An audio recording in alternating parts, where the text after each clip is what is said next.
మనం ఒక షాపింగ్ మాల్‌కి వెళ్ళినప్పుడు లేదా ఒక షోరూమ్‌లో ఒక వస్తువుని చూసినప్పుడు దాని మీద ఉన్న ఒక చిన్న లోగోని చూసి మురిసిపోతాం. అది మన పాకెట్‌లో ఉంటే సొసైటీలో మన రేంజ్ మారిపోతుంది అనుకుంటాం. కానీ ఒక్కసారి ప్రాక్టికల్‌గా ఆలోచించండి.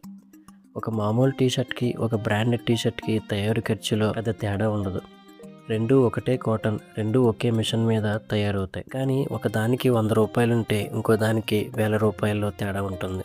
ఎందుకంటే మనం అక్కడ వస్తువుని కొనడం లేదు. ఆ వస్తువు చుట్టూ ఉన్న ఒక భ్రమను కొంటున్నాం. పూర్వకాలంలో మనుషులు రాళ్లను, చెట్లను తెచ్చి వాటికి ఒక రూపం ఇచ్చి వాటిలో దైవశక్తి ఉందంటూ తామే తయారు చేసిన విగ్రహాలకి తామే దాసోహం అయిపోయేవాళ్ళు. ఈరోజు మోడర్న్ సొసైటీలో కూడా సరిగ్గా ఇదే జరుగుతుంది. కార్పొరేట్ కంపెనీలు ఫ్యాక్టరీల్లో కొన్ని వస్తువులను తయారు చేస్తాయి. ఆ తర్వాత యాడ్స్ ద్వారా, సెలబ్రిటీల ద్వారా ఆ వస్తువులకి ఒక అద్భుతమైన పవర్, ఒక బ్రాండ్ వాల్యూ ఉన్నట్టు కలరింగ్ ఇస్తాయి. దాంతో ఆ వస్తువు ఒక సాధారణ ప్రోడక్ట్లా కాకుండా ఒక గొప్ప వస్తువుగా మారిపోతుంది. మనం ఆ వస్తువుని మన పాకెట్లో పెట్టుకుంటే మనకి ఏదో పవర్ వచ్చినట్టు ఫీల్ అవుతాం. దీన్ని కొమోడిటీ ఫీటిజం అంటారు. అంటే మనిషి తను సృష్టించిన వస్తువులకి తానే బానిస అయిపోవడం. ఒకసారి గమనించండి. ఒక వస్తువు వెనుక ఎంతమంది కార్మికుల కష్టం ఉందో, దాన్ని ఎంత చెమటోడ్చి తయారు చేశారో ఎవరికి అవసరం? మనకి కేవలం ఆ బ్రాండ్ నేమ్ మాత్రమే ముఖ్యం. నువ్వు ఒక బ్రాండ్ని వాడుతున్నావు అంటే అర్థం ఆ కంపెనీ నిన్ను వాడుకుంటుంది అని.